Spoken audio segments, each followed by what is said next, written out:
We're talking episode 3, Presumed Innocent, and nobody's innocent.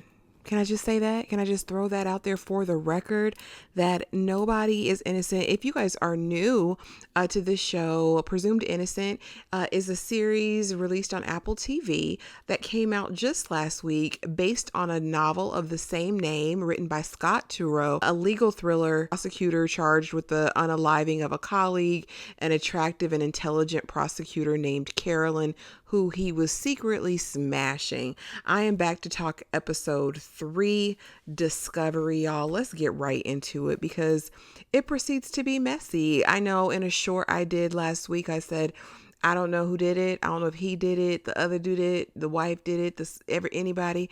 But now I have a new suspect. Okay, so let's get right into it. It opens up and we know off the cuffs of last week's episode that, he's out on bail. Rusty is not sitting in the jailhouse, so he can actively work on his case with his attorney, Raymond, the old district attorney. Okay. And so he receives a strange text message and it's like, I saw you there, bro. And so he's calling the number back, texting back like, who is this? And how do you know where I was when I was where I was? Okay. And so wifey comes out and she's like, Rusty, what's the text about? Okay. And he shows her, and we already know that their marriage is hanging on by a thread because he's a lie and the truth ain't in him. Okay. He is a philanderer, a cheater, and a liar. And he has been lying to Barbara for this entire time. And so she just walks off because she's like, baby, I can't even deal with you. And he said, I wasn't there for what you think. Well, brother, what were you there for? Is the question. Okay. Next, honey, we find out that wifey has been fired. Apparently she is maybe an art curator or an art buyer, seller, something like that. She works at a gallery, and the lady's like, listen, it's too hot. The block is too hot. And she's like, listen, this is Chicago. This news cycle will be over soon. And she's like, listen, you're no good here. You haven't been good for a while, okay? You haven't been good since your husband was been cheating on you this whole entire time. And so Barbara's stressed out. She goes to the bar, and who does she see there but Dro? You remember him from Insecure, y'all. You remember. He's the fine bartender, though, and, she starts telling all her business. My husband's on trial for murder, and he's like, well, dang. And really, he just wants them draws, and so does she. She gets co-signed from Raymond's wife that she should go ahead and be about that life because why not? Just cheat. Your husband's doing it the whole time. Just cheat. Meanwhile, Tommy and Nico, the new deputy district attorney and district attorney, Nico is Luke, honey, from The Handmaid's Tale. If you know, you know.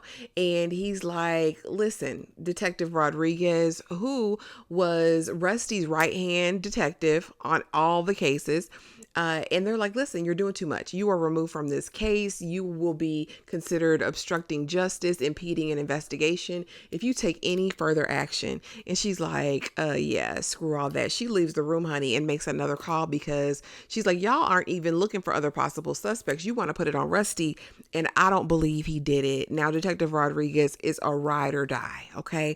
All about Rusty, it would appear. Next, honey, we're at dinner table with the Sabiches and Sonny boy Kyle. Jaden is the daughter. Kyle is the son. Kyle says, Dad, you just gonna need to take a plea deal. And he was like, son, you only take a plea deal if you're guilty. And he's like, well. And so he's super offended. Everybody's offended. And Barbara's like, listen, Rusty, what you want from these kids? All right.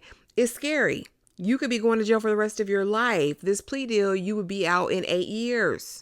Okay, because the baby done already did the homework to know what it was. And so during all of the course of this, Raymond introduces a new co-counsel, black young attorney on the rise that appears, who is going to be helping with the case. She's silent for now until she kind of does a little quick interview with Rusty talking about, when did you decide to blow up your entire marriage, sir? And your life, was it worth it? Was it worth all of that? And so I'm excited to see what we get from her as the series goes on. Now, Rusty and his raggedy tail, we come to find out that he was trying to fight for his affair, honey. She was the one telling him, Carolyn was the one telling him, hey, Rusty, let's stop. because we know they broke up a year ago. They got back together, been screwing, okay?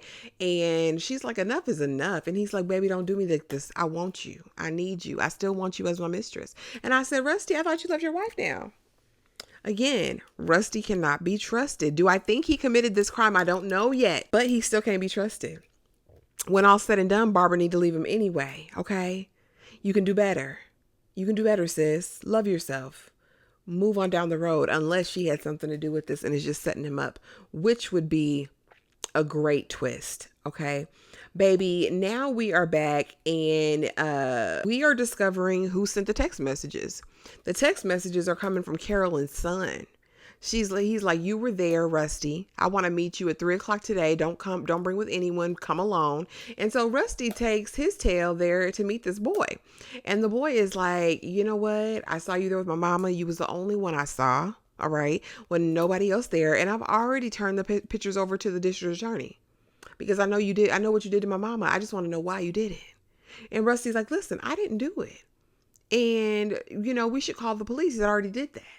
And Rusty said, okay, bet. You don't want to give me any information to help me. That's fine. You didn't see nobody else. Okay. You don't want to tell me. That's fine.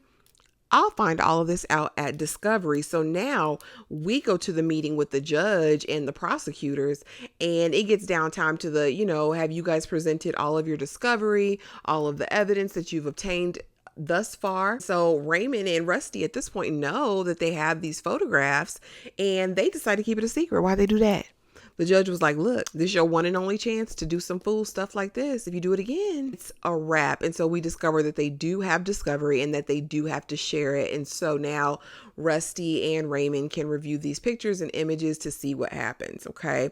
Again, Tommy has a secret motive. I don't know if he was screwing Carolyn too, but the way he is obsessed, I don't understand. Also, we saw Raymond, who is who's going to be Rusty's defense attorney, have a dream about Rusty committing the crime.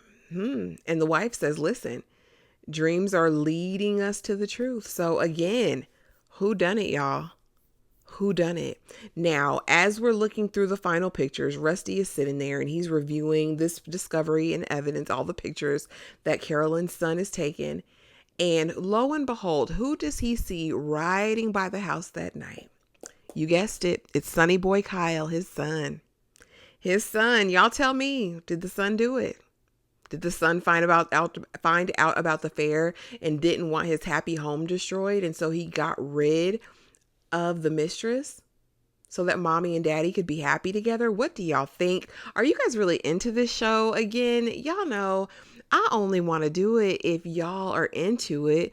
This isn't one of those shows that I'm absolutely hooked on, but it's definitely an enjoyable watch because I love a good whodunit. If you guys are still here though, thank you so much for watching. Please be sure to like, comment, and subscribe, and I will see y'all in the next video.